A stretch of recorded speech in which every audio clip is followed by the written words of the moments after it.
నూతన సంవత్సర వేడుకలు రాష్ట్ర వ్యాప్తంగా జోరుగా సాగుతున్నాయి. 2016కు వీడుకోలు పలుకుతూ 2017ను ఆహ్వానిస్తూ చిన్న పెద్ద సందడి చేశారు. రాజధాని ప్రాంతంలో ప్రభుత్వ ఆధ్వర్యంలో మొట్టమొదటిసారిగా నిర్వహించిన సాంస్కృతిక కార్యక్రమాలు ప్రత్యేక ఆకర్షణగా నిలిచాయి. ప్రపంచంలోని తెలుగు వారందరికీ ముఖ్యమంత్రి చంద్రబాబు నాయుడు నూతన సంవత్సర శుభాకాంక్షలు తెలిపారు. హుషారెత్తించే పాటలు, హోరెత్తిన ఆటలు, జనం కేరింతలు. 2017కు స్వాగతం పలుకుతూ ప్రజలు సందడి చేశారు. నవ్యాంధ్ర రాజధాని అమరావతిలో సంబరాలు అంబరాన్నంటాయి. విజయవాడ బరం పార్కులో ఐఏఎస్ అధికారులు నిర్వహించిన వేడుకల్లో ముఖ్యమంత్రి పాల్గొన్నారు. రాష్ట్ర పురోగతికి అధికారుల సహకారం కొనసాగించాలని సూచించారు. 2017లో అందరికీ సకల శుభాలు కలగాలని ఆకాంక్షించారు.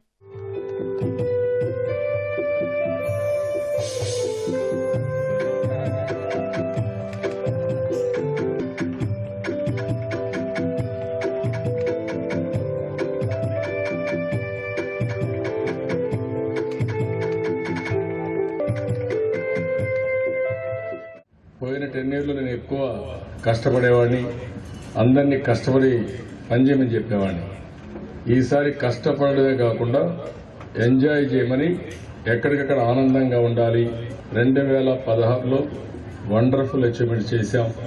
దానికి కారకులైన ప్రతి ఒక్కరిని మనస్ఫూర్తిగా అభినందిస్తూ ఇదే ఒరవడి 2017 కూడా మనకు కలిసి రావాలని మరొక్కసారి ఆశిస్తూ మీకు, మీ కుటుంబానికి, మీ యొక్క బంధువులకు గాని అందరికీ, రాష్ట్రానికి హ్యాపీ న్యూ ఇయర్.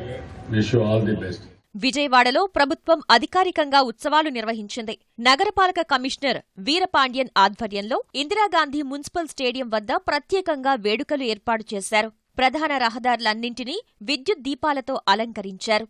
బందర్ రోడ్పై యువత సాంస్కృతిక కార్యక్రమాలు నిర్వహించారు. బాణాసంచా వెలుగులతో కొత్త ఏడాదికి ఘన స్వాగతం పలికారు.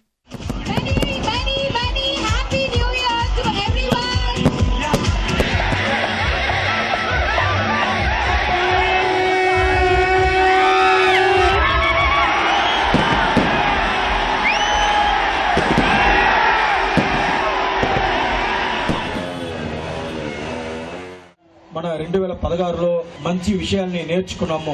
ఆ మంచి అనుభవాన్ని ఈ నూతన సంవత్సరంలో ఉపయోగించుకొని ఇంకా ముందుకు ఎదగాలని అందరినీ కోరుతూ 2017 నూతన సంవత్సర శుభాకాంక్షల్ని విజయవాడ నగర ప్రజలందరికీ కూడా తెలియజేసుకుంటున్నాను.